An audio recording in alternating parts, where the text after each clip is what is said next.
Assalamualaikum warahmatullahi wabarakatuh. Selamat pagi anak-anak, apa kabar semuanya?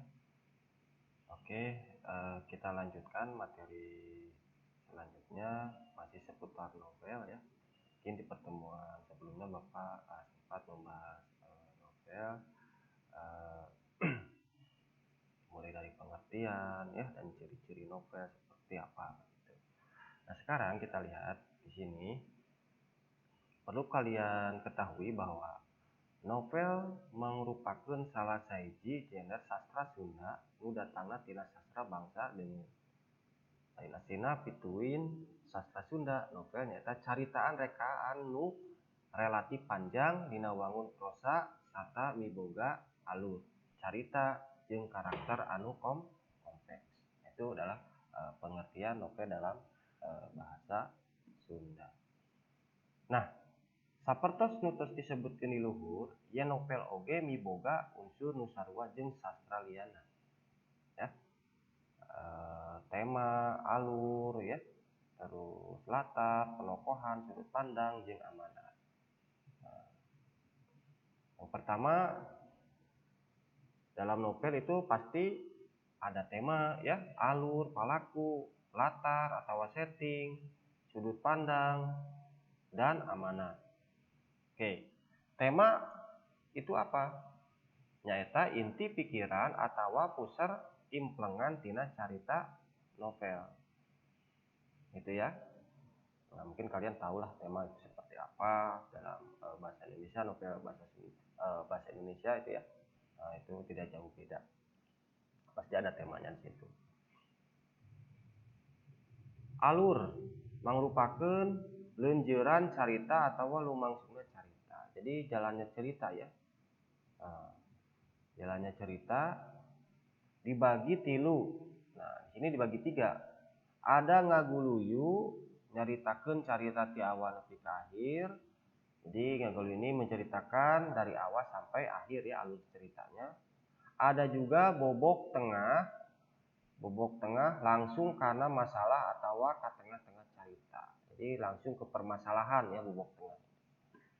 Ada juga titukang nyaritakeun titungtung carita. Nah, ada juga yang menceritakan di akhir cerita gitu. Itu alur yang terdapat dalam novel ya. Jadi ada tiga, ada ngaguluyur, bobok tengah ya ini, terus titukang gitu ya. Lanjut. Yang ketiga, palaku. Yaitu palaku utama, palaku pembantu, palaku tambahan ya, tokoh biasanya. Tuh. Yang keempat, latar atau setting nyaeta tempat kejadian nu aya dina alur cerita dina karya sastra novel. Jadi diceritakan ya tempatnya di mana ya. Tuh, kejadiannya di mana. Ya, biasanya ada sih kalau di novel ya. Baik, yang kelima sudut pandang. Jadi sudut pandang ini ngagunakeun kuring, ngagunakeun ngaran tokoh jalma. Jadi biasanya disebutkan nama-nama tokoh orangnya di situ ya, di dalam cerita novel. Ya. Nah, ataupun tokoh-tokoh lainnya disebutkan nama-namanya gitu ya. Yang keenam, yang terakhir yaitu amanat. Ya, nu mangrupakeun hal atau maksud nu rek ditepikeun ku pangaran tina eusi carita novelnya. Nah, jadi novel teh karya rekaan fiksi dina wangun prosa atau lancaran. Umumna panjang, henteu pondok, kawas carita pondok. Oke. Nah, tadi ya yang amanat ini maksudnya amanat pesan si penulis buat si pembaca. Selanjutnya eusi ngidung kana kajadian sapopoe jadi henteu kawas dongeng sanajan sarua fiksi. Carita dina novel mah kaharti ku akal, milih kana wangeunanana bisa dicindekan tiga ciri-ciri novel. Nah, di sini ada ciri-ciri novel ya. Ciri-ciri novel Sunda. Yang pertama wangun prosa. Wangun prosa atau fiksi ya panjang. Jauh leuwih panjang batan carpon. Keur ngagampangkeun upama dicitak cukup keur sabukueun.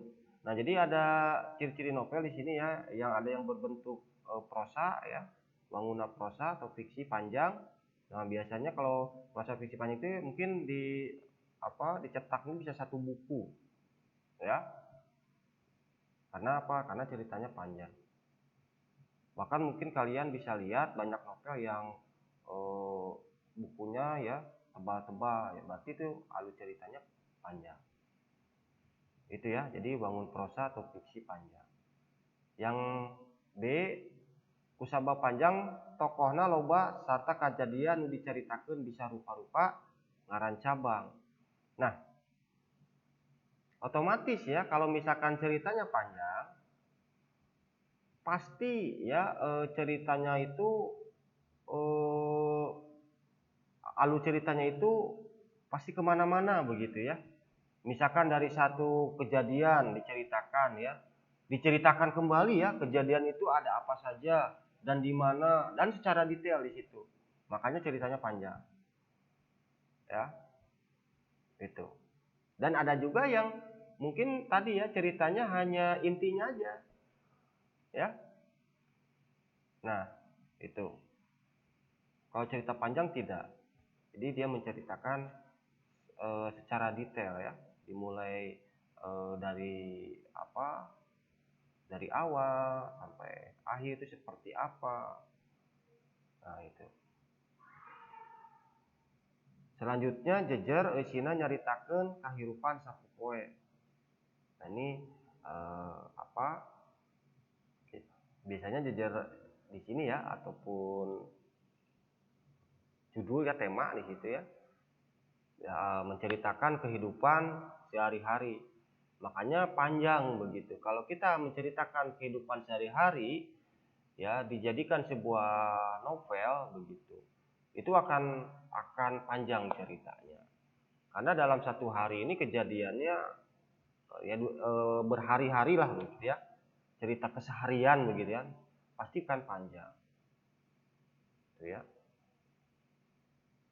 Dina kamarkaan novel Sunda leuwih ti heula bata novel Sunda. Kalau dilihat dari sejarah, novel Sunda itu lebih duluan ketimbang novel Indonesia. Novel pangheulana dina basa Sunda teh nyaeta Beruang Kanu Ngarora. Novel yang pertama diterbitkan dalam bahasa Sunda judulnya Beruang Kanu Ngarora. Silahkan kalian lihat ya di Google novel Beruang Kanu Ngarora itu isinya tentang apa gitu kan.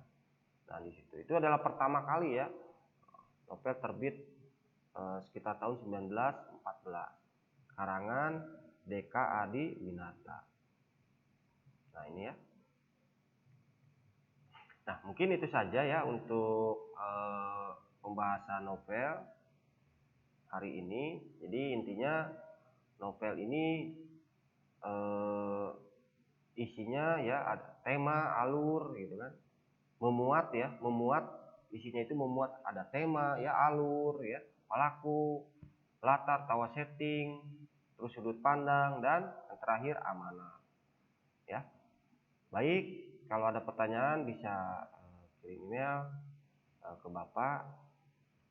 Cukupkan sekian, terima kasih ya. Assalamualaikum warahmatullahi wabarakatuh.